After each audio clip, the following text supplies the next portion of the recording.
আসসালামু আলাইকুম প্রিয় শিক্ষার্থীবৃন্দ। পাঁচরুখি বেগম আনোয়ারা ডিগ্রি কলেজ কর্তৃক আয়োজিত অনলাইন ক্লাসে তোমাদের সকলকে স্বাগত।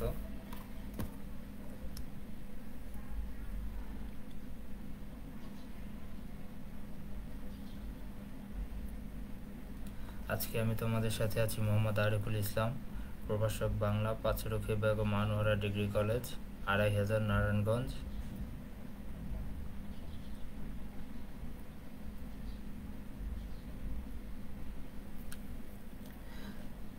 আজকে আমাদের যে পাঠ্য বিষয় সে সম্পর্কিত আমরা কয়েকটি ছবি দেখে নিই, পরবর্তীতে আমরা পাঠ্যসূচিতে প্রবেশ করব। প্রথমেই দেখতে পাচ্ছ একটি ছবি। এখানে দেখো কেউ একজন নামাজ শেষ করে আল্লাহর দরবারে মোনাজাত করছে। তো এই বিষয়টা দেখে আমরা স্পষ্ট হয়ে গিয়েছি যে আজকে আমাদের পাঠ্যসূচি আমাদের সহপাঠ থেকে উপন্যাস লাল সালু।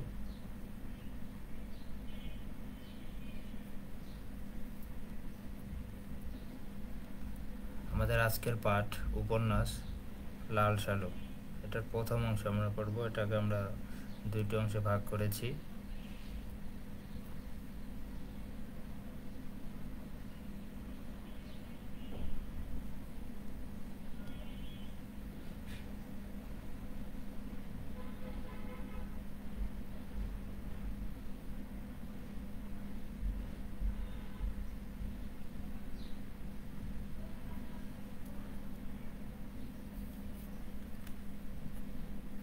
এবারে আমরা সৈয়দ ওয়ালিউল্লাহর জন্ম এবং মৃত্যু সালটা দেখে নিই এক নজরে। জন্ম 15 আগস্ট 1922, মৃত্যু 10 অক্টোবর 1971। আমাদের আজকের পাঠ শেষে শিক্ষার্থীরা যে যে বিষয় শিখতে পারবে সেগুলো আমরা একটু দেখে নিচ্ছি। তোমরা যে বিষয়গুলো জানতে পারবে দেখো, লেখক পরিচিতি বলতে পারবে, উপন্যাসটির প্রেক্ষাপটে পশ্চাৎপদ গ্রামীণ সমাজ ব্যবস্থা সম্পর্কে জানতে পারবে, উপন্যাসের আলোকে ধর্মের প্রতি মানুষের সহজাত দুর্বলতার স্বরূপ বুঝতে পারবে। এই বিষয়গুলো তোমরা স্পষ্টত এখানে বুঝতে পারবে।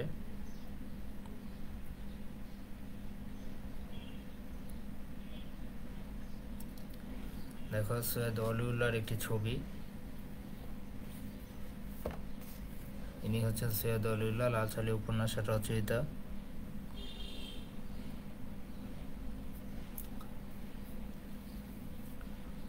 প্রিয় শিক্ষার্থীবৃন্দ, তোমাদের সুবিধার জন্য সৈয়দ ওয়ালিউল্লাহ সম্পর্কে আমরা একটা ছোট ভিডিও ক্লিপ রেখেছি। চলো সেটা আমরা দেখে নিই। ধৈর্য সহকারে সকলে ভিডিও ক্লিপটি দেখবে। এখান থেকে অনেক বিষয় তোমরা সহজেই জানতে পারবে। সৈয়দ ওয়ালিউল্লাহ বাংলা কথা সাহিত্যের অন্যতম শ্রেষ্ঠ রূপকার, জীবন সন্ধানী ও সমাজ সচেতন এ সাহিত্য শিল্পী চট্টগ্রাম জেলার ১৬ শহরে ১৯২২ খ্রিস্টাব্দের ১৫ই আগস্ট এক সম্ভ্রান্ত পরিবারে জন্মগ্রহণ করেন। তার পিতৃনিবাস ছিল নোয়াখালীতে। তার পিতা সৈয়দ আহমদুল্লাহ ছিলেন উচ্চপদস্থ সরকারি কর্মকর্তা। বাংলার বিভিন্ন অঞ্চলে পিতার কর্মস্থলে ওয়ালিউল্লাহর শৈশব, কৈশোর ও যৌবন অতিবাহিত হয়। ফলে এই অঞ্চলের মানুষের জীবনকে নানাভাবে দেখার সুযোগ ঘটে তার জীবনে, যা তার উপন্যাস ও নাটকের চরিত্রে চিত্রিত হতে দেখা যায়। অল্প বয়সে মাতৃহীন হওয়া সৈয়দ ওয়ালিউল্লাহ ১৯৪১ খ্রিস্টাব্দে ঢাকা ইন্টারমিডিয়েট কলেজ থেকে আইএ এবং ১৯৪৩ খ্রিস্টাব্দে আনন্দমোহন কলেজ থেকে বিএ পাশ করেন। তারপর কলিকাতা বিশ্ববিদ্যালয়ে অর্থনীতি বিষয়ে এমএ পড়ার জন্য ভর্তি হন। কিন্তু ডিগ্রি নেওয়ার আগেই ১৯৪৫ খ্রিস্টাব্দে তার পিতার মৃত্যু হলে তিনি বিখ্যাত ইংরেজি দৈনিক দ্য স্টেটসম্যান এর সাব এডিটর হিসেবে নিযুক্ত হন এবং সাংবাদিকতার সূত্রে কলকাতার সাহিত্যিক মহলে পরিচিত হয়ে ওঠেন। তখন থেকেই বিভিন্ন পত্রপত্রিকায় তার রচনা প্রকাশিত হতে থাকে। ১৯৪৭ খ্রিস্টাব্দে পাকিস্তান হওয়ার পর তিনি ঢাকায় এসে ঢাকা বেতার কেন্দ্রে সহকারী বার্তা সম্পাদক হিসেবে যোগদান করেন এবং ১৯৫০ খ্রিস্টাব্দে করাচি বেতার কেন্দ্রের বার্তা সম্পাদক হিসেবে নিযুক্ত হন। এরপর তিনি কূটনৈতিক দায়িত্বে নয়াদিল্লি, ঢাকা, সিডনি, করাচি, জাকার্তা, বন, লন্ডন এবং প্যারিসের নানা পদে নিয়োজিত ছিলেন। তার সর্বশেষ কর্মস্থল ছিল প্যারিস। বাংলাদেশের মুক্তিযুদ্ধের পক্ষে কাজ করার জন্য তিনি পাকিস্তান সরকারের চাকরি থেকে অব্যাহতি নিয়েছিলেন। এবং মুক্তিযুদ্ধের পক্ষে ব্যাপকভাবে সক্রিয় হয়েছিলেন। বাংলাদেশের স্বাধীনতা লাভের পূর্বেই 1971 সালের 10ই অক্টোবর তিনি প্যারিসে পরলোক গমন করেন। সৈয়দ ওয়ালিউল্লাহর সাহিত্যকর্ম সমগ্র বাংলা সাহিত্যে বিশেষ মর্যাদার অধিকারী।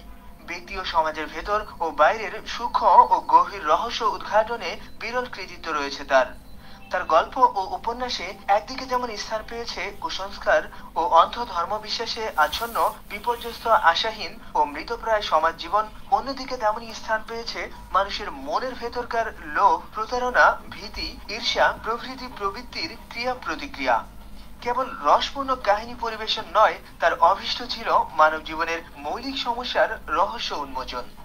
1946 সালের নয়নচারা, 1965 সালের দুই তীর ও অন্যান্য গল্প, 1948 সালের লাল সালু, 1964 সালের চাঁদের আমাবস্যা এবং 1968 সালের কাঁদো নদী কাঁদো তার বিখ্যাত উপন্যাস।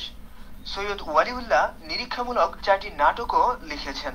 সেগুলি হল বহিপীর, তরঙ্গভঙ্গ, উজানে মৃত্যু ও সুড়ঙ্গ। এখনকার মতো এ পর্যন্ত।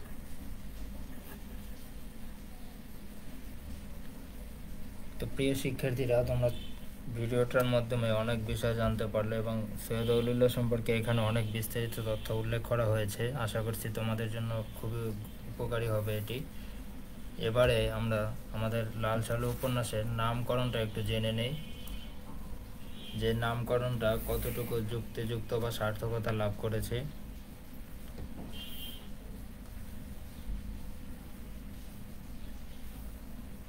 লাল সালু উপন্যাসের নামকরণটা করা হয়েছে মূল বিষয়বস্তুর উপরে ভিত্তি করে এবং নাম না জানা একটি কবরকে লাল সালুতে আবৃত করে মুদাসসির পীরের মাজার হিসেবে ঘোষণা দেয় নায়ক।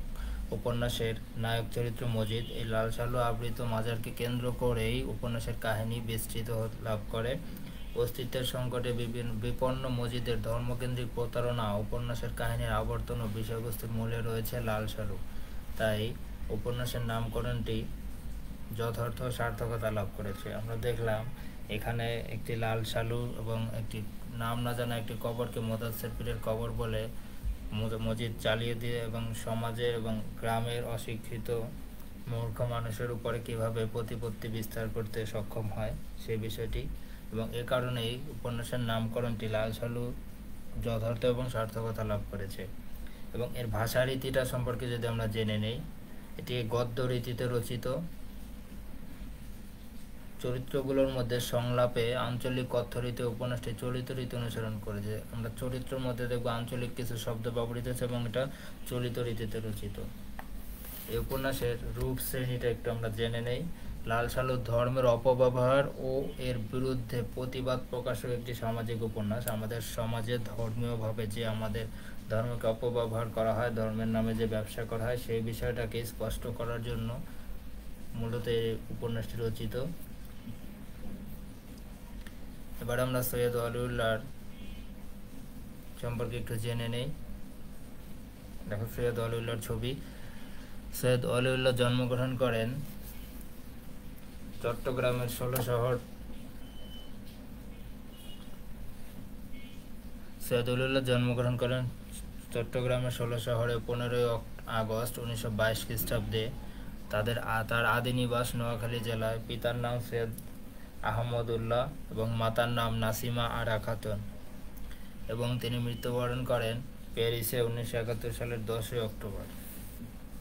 এবং তাকে সমাহিত করা হয় মদসুর বেলভূমে সমাহিত করা হয়।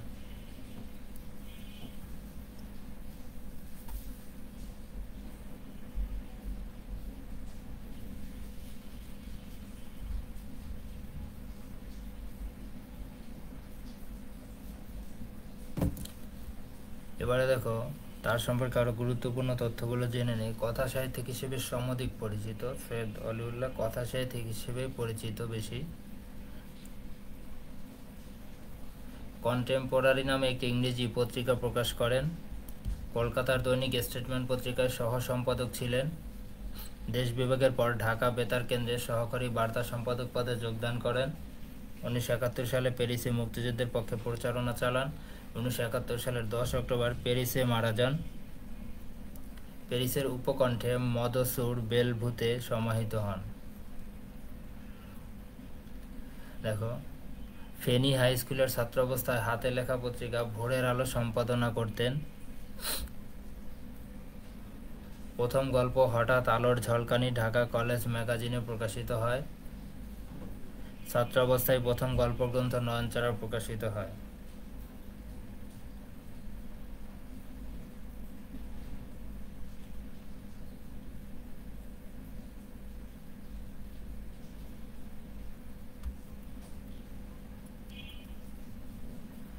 সৈয়দ অলিউল্লাহ রচিত সাহিত্যকর্মগুলো খুবই অল্প এবং তিনি অল্প সাহিত্য রচনা করেই বাংলা সাহিত্যে কমর স্থান লাভ করতে সক্ষম হয়েছে।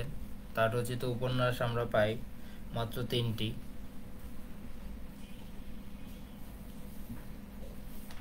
প্রথমেই আছে লাল শালুক, 1948 সালে প্রকাশিত হয় এবং এটির ইংরেজি অনুবাদ দ্য ট্রি উইদাউট রুটস নামে অনুদিত হয় 1967 সালে। চাঁদের অমাবস্যা 1964। এই উপন্যাসে স্কুল শিক্ষক আরেফ আলী, কাদের, আলফাজউদ্দিন এই চরিত্রগুলোই হচ্ছে প্রাধান্য পায় এবং একটি সামাজিক উপন্যাস, অস্তিত্ব টিকিয়ে রাখার একটি উপন্যাস। এবং কাদো নদী কাদো 1968। তার রচিত ছোট গল্পগুলো একটু আমরা দেখে নেই। নয়নচারা, দুই তীর, গল্প সমগ্র, এগুলো হচ্ছে তার ছোট গল্প গ্রন্থ। এবারে আমরা তার নাটক দেখব। তিনি নাটক রচনা করেছেন 4টি। প্রথমেই বহিপীর। বহিপীর নাটকটি বর্তমান শিক্ষার্থীরা তোমরা নবম দশম শ্রেণীতে পাঠ করে এসেছো। তরঙ্গভঙ্গ, সুরঙ্গ, উজানে মৃত্যু, এই 4টি হচ্ছে তার রচিত নাটক।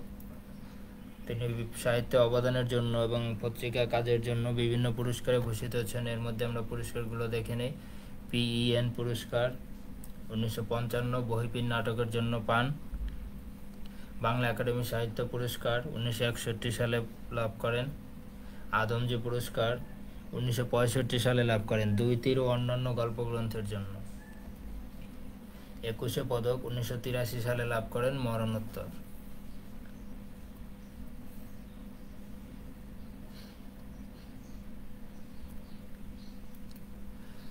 লাল শালু উপন্যাসের যে বিষয়গুলো আমাদের জানলে এই উপন্যাসটি পাঠ করতে সুবিধা হবে বা বুঝতে সহজ হবে, সেই বিষয়গুলো আমরা একটু জেনে নেই। প্রথমে আসছে ধর্মের প্রতি মানুষের সহজাত দুর্বলতার স্বরূপ। আমাদের প্রত্যেকেরই বা প্রত্যেক ধর্মের প্রত্যেক মানুষেরই ধর্মের প্রতি একটা দুর্বলতা থাকে। এই বিষয়টাকে পুঁজি করে ধর্ম ব্যবসায়ীরা নিজেদের আখের গুছিয়ে থাকে এবং নিজেদের প্রতিপত্তি সংগ্রহ করে থাকে। এই বিষয়টা এখানে স্পষ্টভাবে তুলে ধরেছেন লেখক। অস্তিত্বকে টিকিয়ে রাখার প্রতি মানুষের চিরন্তন প্রবণতা, এটি প্রত্যেকটি মানুষেরই রয়েছে। অস্তিত্ব টিকিয়ে রাখার জন্য প্রত্যেকটি মানুষ তার অবস্থান থেকে যে কোনো ধরনের কাজ করতে অগ্রসর হয়। এজন্য সে কোনো অন্যায় করতেও পিছপা হন না। এই বিষয়টি এখানে স্পষ্টতর হয়েছে লেখকের লেখনীতে। সামাজিক মানুষের আধিপত্যকামী মানসিকতার স্বরূপ। সমাজে কিছু কিছু মানুষের আধিপত্য বিস্তারের যে বিষয়গুলো রয়েছে সেই বিষয়টা এখানে স্পষ্ট হয়েছে। সামাজিক স্বার্থের উপর ব্যক্তি স্বার্থের প্রভাব। সামাজিক বা সামগ্রিক যে স্বার্থ তার উপরে ব্যক্তি স্বার্থটা হচ্ছে সব থেকে বেশি প্রভাব কাজ করে এবং এটাই সমাজে প্রচলিত বেশি, সেই বিষয়টা এখানে উল্লেখ করা হয়েছে যে সমাজের ব্যক্তি স্বার্থ, নিজস্ব স্বার্থই হচ্ছে সব থেকে বড়। সমাজের সকল স্বার্থগুলো এখানে গৌণ হিসেবে মূল্যায়িত হয়।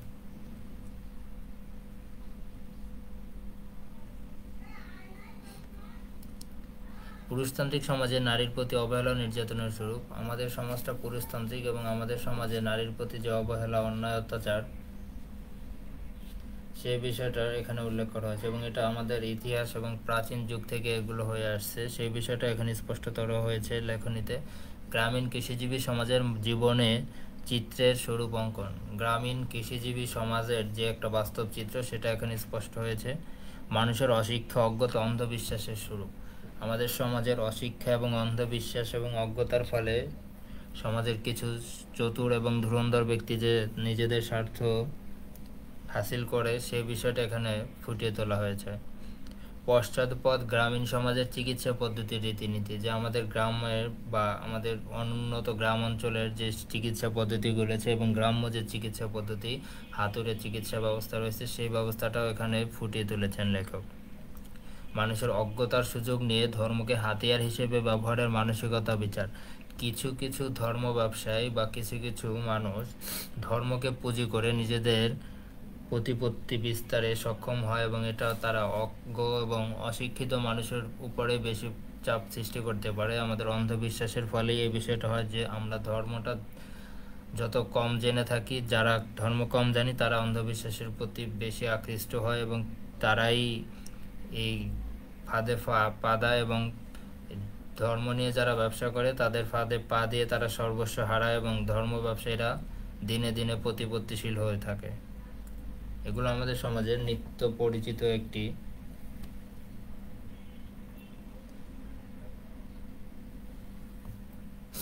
চিত্র। আমরা এই লাল সালু উপন্যাস পড়ার পূর্বে কিছু বানানগুলো জেনে নিই যাতে শিক্ষার্থীদের লিখতে সুবিধা হয় তোমাদের। দেখো, আমরা প্রথমে কিছু বানান দেখে নিচ্ছি। সদা সন্ত্রস্ত, নিদ্রাচ্ছন্ন, বহির্মুখ, উন্মত্ততা, অস্পষ্ট, নিঃশ্বাসরুদ্ধ, মুহূর্ত, আনপাড়া, অশীতিপর, রোগগ্রস্ত, জঞ্জাল, গাট্টাগোট্টা, সেন দৃষ্টি, জ্বলন্ত, অফুরন্ত, প্রত্যুত্তর, জিজ্ঞাসাবাদ, গুরুতত্ত্ব, অন্তর্নিহিত, জলজল, বংশানুক্রমে, নিপুণ, অপরাহ্ন, গুরুগম্ভীর। অপরাহ্ন, নিরুদ্বিগ্ন, স্বচ্ছন্দ, অনুপস্থিতি, ক্ষণকাল, অপেক্ষাকৃত, জীবজন্তু, নিস্পন্দভাবে, পরিশ্রান্ত, তীক্ষ্ণতা, নিদারুণ, ঔজ্জ্বল্য, যৎকিঞ্চিৎ, দীর্ঘশ্বাস।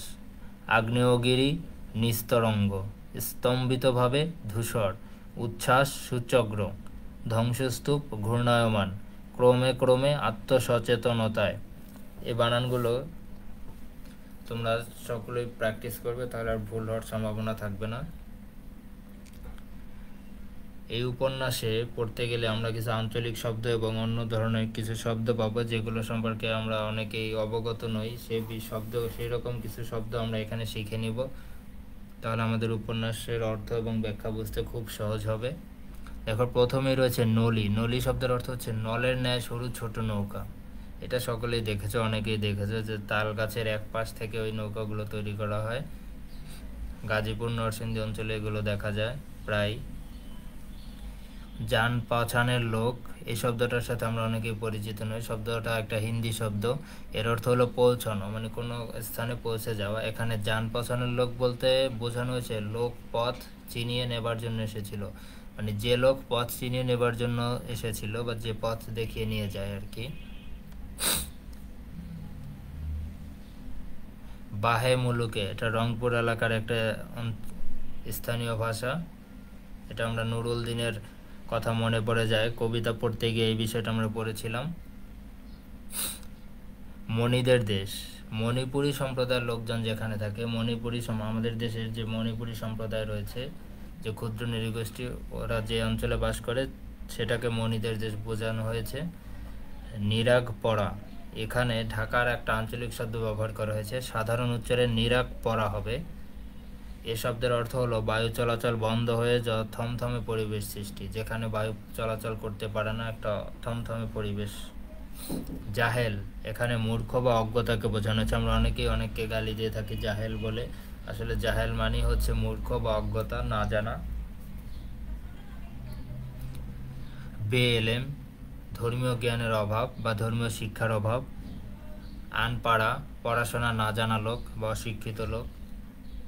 বেচাইন মানে হচ্ছে অস্থির হওয়া। আনচান বোঝায়, এখানে খোদা তোলার জন্য অস্থিরতা বোঝাচ্ছে। বতর দিনে মানে ধান কাটার মৌসুমে বা ধান কাটার সময়, যেটাকে ওই অঞ্চলের মানুষজন বতর দিনে বোঝায়। কোদে কোদে মানে সেচ কাজের জন্য চাষিরা যে জলধারার ব্যবহার করে থাকে তাই। সেন দৃষ্টি, বাজ পাখির মতো তাকিয়ে থাকা, এক দৃষ্টিতে তাকিয়ে থাকা। বুধ পূজারী মানে প্রতীককে সামনে রেখে পূজা করা, কোনো বিষয়কে যেমন হিন্দু বা বৌদ্ধ খ্রিস্টান ধর্মে তারা তাদের দেবদেবীকে সামনে রেখে পূজা করে, সেরকমভাবে কোনো প্রতীক বা কোনো মূর্তিকে সামনে রেখে পূজা করাকে বলা হয়েছে বুধ পূজারী। আমসি, আমকে ফালি করে রাখলে যেমন শুকিয়ে যায় তেমন ধরনের। চিনকাই, চর্বির মতো জমা, চিনকাই মানে হচ্ছে চর্বির মতো জমা। মহাতমিশ্রা, ভয়ঙ্কর বা মহাভয়ঙ্কর। মহাতমিশ্রা মানে তমিশ্রা একটা সংস্কৃত শব্দ, এটা হচ্ছে ভয়ঙ্কর বোঝায়, তার মানে মহাতমিশ্রা মানে হচ্ছে ভয়ঙ্কর বা মহাভয়ঙ্কর, মহাবিপদ। জারণী, এখানে জারণী শব্দটি জারুয়া শব্দের স্ত্রীলিঙ্গ, এর অর্থ হলো অবৈধ সন্তান। এটি জারুয়া শব্দের স্ত্রীলিঙ্গ থেকে এসেছে জারণী, যার অর্থ হবে অবৈধ সন্তান। পাছা, পাছা মানে বোঝাচ্ছে গাছের গোড়ালি, খণ্ড বা টুকরোকে বোঝাচ্ছে। নাবায়, নামা শব্দের কথ্যরূপ, নাবায় হচ্ছে নামা, কোন স্থান থেকে নামা, এই শব্দের কথ্যরূপ হচ্ছে নাবায়। ভালাই, মন থেকে মঙ্গল কামনা করা, কারোর জন্য শুভ কামনা করা। লোটা, ঘটি বা পানি রাখার পাত্র। দেখো আরো কিছু শব্দ অর্থ। রুহানি তাকত, আধ্যাত্মিক শক্তি। কাশফ, এটি মূলত ইন্দ্রগ্রাহ্য বিষয়াদি। ধর্মে নেই কিন্তু ধর্মের নামে চালিয়ে দেওয়া, বেদাতি মানে ধর্মে নেই যে বিষয়গুলো কিন্তু সেগুলোকে ধর্মের নাম করে চালিয়ে দিল। আমাদের মুসলিম ধর্মে এই বিষয়টি প্রচুর পরিমাণে রয়েছে এবং এটা নিয়ে আমাদের সমাজে অনেক দ্বন্দ্ব, মারামারি, ঝগড়া হয়ে থাকে। মকরুহ, আল্লাহর কাছে অপছন্দনীয় বিষয়। জয়ীফ, দুর্বল বা করুণ, যে বিষয়গুলো আসলে দলিল বা পাওয়া যায় না বা সে বিষয়গুলো দুর্বল, অতি দুর্বল। দেবংশী, অলৌকিক গুণ সম্পন্ন। দেবংশী মানে হচ্ছে অলৌকিক ক্ষমতা সম্পন্ন বা গুণ সম্পন্ন। তালাবের, পুকুরের। গেলাফে ভরে, আবরণে ঢাকা। তাছির, প্রভাব বা গুণ। উচ্চক্কা, চঞ্চল বা উড়ো উড়ো ভাব। উচ্চক্কা মানে হচ্ছে চঞ্চলতা বা উড়ো উড়ো ভাব, কোনো কাজে মন বসে না, এরকমের বিষয়। নুলা মানে বোঝাচ্ছে বিকলাঙ্গ বা পঙ্গু, আমরা অনেকেই বলে থাকি। দোজখের আগরে মানে দোজখের আগুন। পশমানির ভাব মানে হচ্ছে লজ্জাবোধ, লজ্জাবোধ করা। আসর ছাড়লে মানে গ্রামীণ কুসংস্কার জাতীয় কোনো একটা বিষয়, যে যা হলো কোনো অশুভ শক্তির কবল থেকে মুক্ত হয়, যেমন জিনে ধরা, ভূতে ধরা, এরকমের কিছু বাতাস লাগে, গ্রাম্য ভাষায় কিছু এই ধরনের কথা রয়েছে। এগুলো আবার কিছু তাবিজ ঝাড়ফুঁক করলে কমে যায়, সেই বিষয়গুলো এখানে বোঝানো হয়েছে। উপন্যাসে আমরা এই বিষয়টা দেখতে পাই। তোয়াক্কল, বিশ্বাস ও আস্থা রাখা, কারোর উপরে বিশ্বাস করা বা আস্থা রাখা। নফরমানি, অবাধ্যতা, এখানে খোদার সাথে অবাধ্যতার কথা বোঝানো হয়েছে। শিরালিক, গ্রামীণ মন্ত্র গুরু বিশেষ, যে গ্রামীণ যে মন্ত্রের গুরু থাকে বা সেই গুরু হয় তাকে বোঝানো হচ্ছে।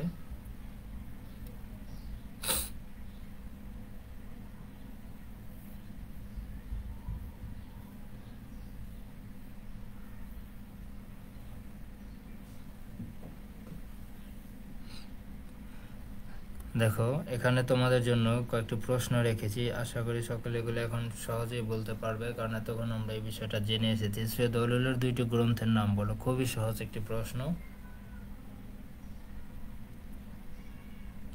লাল সালে উপন্যাসটি কত সালে প্রকাশিত হয়? লেখক কোথায় মৃত্যুবরণ করেন? তোয়াক্কাল শব্দের অর্থ কি?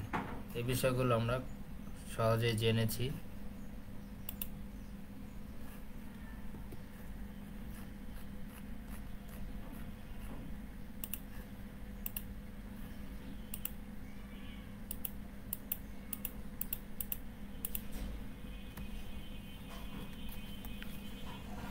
তো প্রিয় শিক্ষার্থীবৃন্দ, আমাদের উপন্যাসটার পরিচিতি এবং বিষয়বস্তু নিয়ে আমরা অনেক কথা বললাম। এবার আমরা এই উপন্যাসের মূল প্রেক্ষাপট নিয়ে কিছু কথা বলি এবং পরবর্তী অংশে আমরা এর বিস্তারিত আলোচনা করব, প্রত্যেকটি টপিক এবং প্রত্যেকটি চরিত্রের বৈশিষ্ট্য এবং বিশ্লেষণ করব।